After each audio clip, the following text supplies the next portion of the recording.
இது மகிமை நேரம். பிதாவாகிய தேவனாலும் கர்த்தராகிய இயேசு கிறிஸ்துவினாலும் உங்கள் எல்லாருக்கும் கிருபையும் இரக்கமும் சமாதானமும் உண்டாவதாக. மத்தேயு 8ஆம் அதிகாரம் 24வது வசனம். ஆகையால் நான் சொல்லிய இந்த வார்த்தைகளை கேட்டு இவைகளின்படி செய்கிறவன் எவனோ அவனை கன்மலையின் மேல் தன் வீட்டை கட்டின புத்தியுள்ள மனுஷனுக்கு ஒப்பிடுவேன். இந்த நாளிலே வேதம் நமக்கு அஸ்திபாரம் என்கிற தலைப்பில் நாம் தியானிக்க போகிறோம். இயேசு கிறிஸ்து ஒரு உவமை சொன்னார். ஒரு மனிதன் தன்னுடைய வீட்டை கற்பாறையின் மேல் கட்டினான். பெரும் மழை வந்து காற்று அடித்து அந்த வீட்டின் மேல் மோதின போது அது விழவில்லை, அது நிலையாக நின்றது. அதே சமயத்திலே இன்னொருவன் தன் வீட்டை மணலின் மேல் கட்டினான். பெருமழை வந்த பொழுது, காற்றடித்த பொழுது அந்த வீடு முழுவதுமாக இடிந்து அழிந்து விட்டது. என் வார்த்தைகளை கேட்டு அவைகளின்படி செய்கிறவன் கன்மலை மேல் தன் வீட்டை கட்டுகிறான் என்று சொன்னார். நம்முடைய வாழ்க்கை கட்டப்பட வேண்டுவது கர்த்தருடைய வார்த்தைகளின் மேல். கர்த்தருடைய வார்த்தை தான் நமக்கு அஸ்திபாரமாக இருக்க வேண்டும். கர்த்தருடைய வார்த்தைகளை நம்பித்தான் நம்முடைய வாழ்க்கையின் காரியங்களை நாம் செய்ய வேண்டும். கர்த்தரையே நாம் நம்பிக்கையாக, அவருடைய வார்த்தைகளையே நாம் நம்பிக்கையாக நாம் கொள்ளும் பொழுது நம்முடைய அஸ்திபாரம் உறுதியாக இருக்கிறது. எப்படி கற்பாறை மேல் கட்டப்பட்ட வீடு இடிந்து விழாமல் பலமாக இருந்ததோ, அதே போல ஆண்டுடைய வார்த்தைகளின் மேல் நம்முடைய வாழ்க்கை கட்டப்படும் பொழுது அது அசையாமல் உறுதியாக இருக்கும். இயேசு கிறிஸ்து சொன்ன அந்த ஓமையிலே பெருங்காற்று அடித்தது, பெரும் வெள்ளம் வந்து அந்த வீட்டின் மேல் மோதினது, ஆனாலும் அது விழவில்லை. வாழ்க்கையிலே பாடுகள் வராமல் இருப்பதில்லை. நாம் எவ்வளவு ஆண்டவரை நம்பி ஆண்டவரை சார்ந்து அவருடைய வார்த்தைகளின் மேல்தான் நம்முடைய வாழ்க்கையை கட்டி எழுப்பினாலும் போராட்டங்கள் வரவே செய்யும்.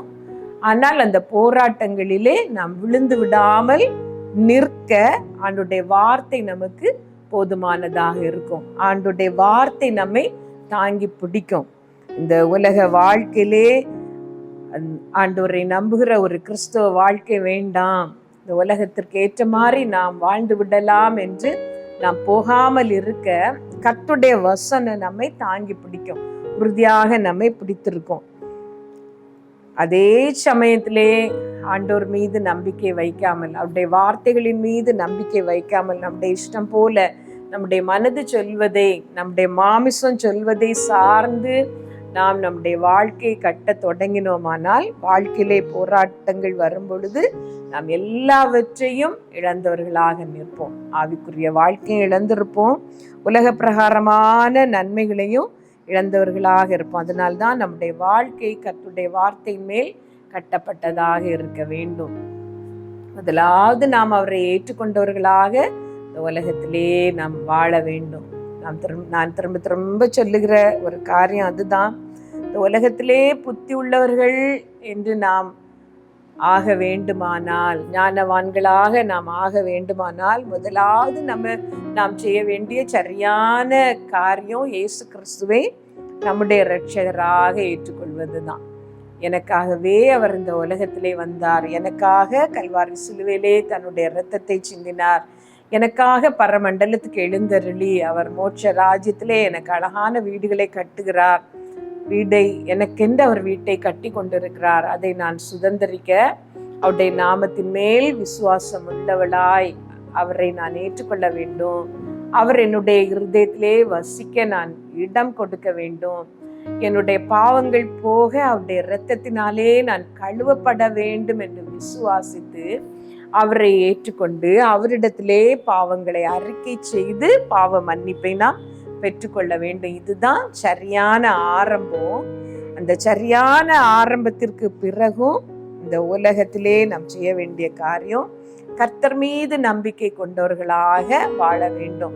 நிறைய பணம் இருந்தால்தான் இந்த உலக வாழ்க்கை வாழ முடியும் என்றல்ல, திறமையும் சாமர்த்தியமும் ஞானமும் இருந்தால்தான் இந்த வாழ்க்கை வாழ முடியும் என்றல்ல.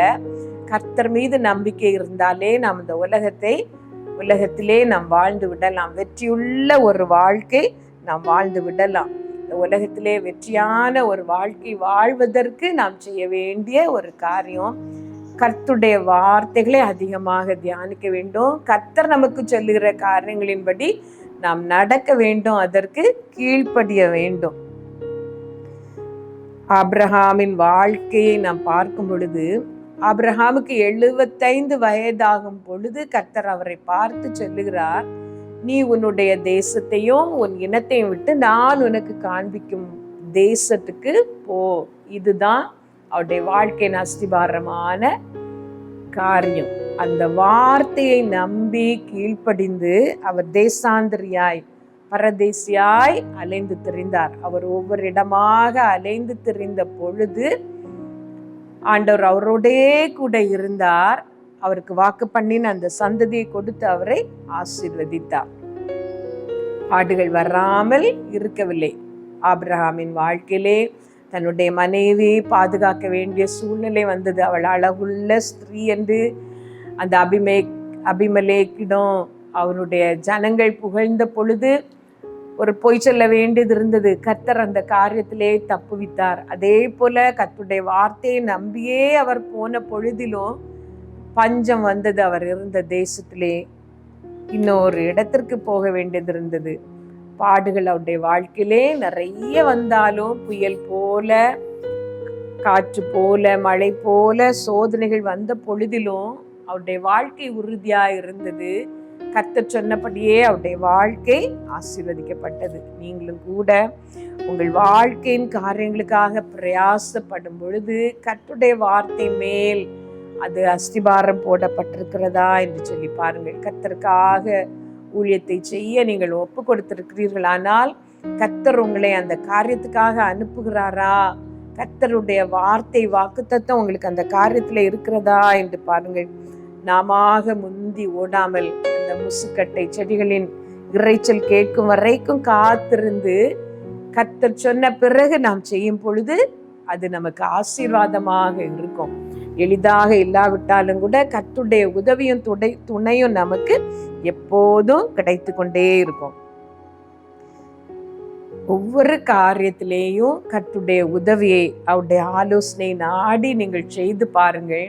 கர்த்தருடைய வழி நடத்துதலின்படி அவருடைய வார்த்தையாகிய அஸ்திபாரத்தின் மேல் உங்கள் வாழ்க்கையின் ஊழியத்தின் காரியங்கள் எல்லாம் நீங்கள் கட்டி பாருங்கள். அது ஆசீர்வாதமாக இருக்கும். யாக்கோபுடைய வாழ்க்கையிலே அவருடைய மகன் தொலைந்து போகிறார். யோசேப்பு திரும்ப கிடைத்து விட்டார் என்கிற செய்தி அவருடைய மகன்கள் மூலமாக யாக்கோபுக்கு வருகிறது. யாக்கோபு உடனே நான் என் மகனை போய் பார்ப்பேன் என்று இல்லாமல் அன்று ராத்திரியிலே கர்த்தருக்கு பலியிட போகிறார். அப்பொழுது ஆண்டவர் கூப்பிடுகிறார், யாக்கோபே யாக்கோபே என்று கூப்பிட்டு, நீ போ, நான் உங்களை அழைத்த தேசத்துக்கு மாறாக தான் போகிறீர்கள், அந்த எகிப்துக்கு திரும்ப போகிறீர்கள், ஆனாலும் நான் உன்னோடு கூட இருந்து திரும்ப கொண்டு வருவேன் என்று சொல்லி வாக்கு கொடுக்கிறார். அப்படியே ஒவ்வொரு காரியத்துக்கும் கர்த்தருடைய வார்த்தைகளை கேட்டு கீழ்ப்படியும் பொழுது கர்த்தர் உங்களை ஆசீர்வதிக்கிறார். சர்வ வல்லமையுள்ள எங்கள் நல்ல தகப்பனே, இந்த செய்தியை கேட்கிற உங்களுடைய பிள்ளைகளுக்காக நான் ஜெபிக்கிறேன். ஆண்டவரே, வாழ்க்கையின் காரியங்களை பற்றி, வேலையின் காரியங்கள், படிப்பின் காரியங்களை பற்றி தீர்மானம் எடுக்க வேண்டிய சூழ்நிலையிலே இருந்து இந்த செய்தியை கேட்கிற ஒவ்வொருவருக்காகவும் நான் விசேஷமாய் ஜெபிக்கிறேன். உங்களுடைய வார்த்தையாகிய அஸ்திபாரத்தின் மேல் அவருடைய வாழ்க்கை, ஊழியம், வேலை கட்டப்படட்டும். ஆண்டவரே, வாழ்க்கையின் ஒவ்வொரு காரியங்களும் உம்முடைய வார்த்தையின் மேல் கட்டப்படத்தக்கதாக ஆவியானவர் அவர்களுக்கு உதவி செய்யும். நீர் வழி நடத்துதல்களை கொண்டு ஆண்டவரே ஆசீர்வதியும். உம்முடைய நாமத்தை மகிமைப்படுத்தும். இயேசு நாமத்தில் ஜெபிக்கிறோம் ஜீவனுள்ள எங்கள் நல்ல பிதாவே, ஆமென்.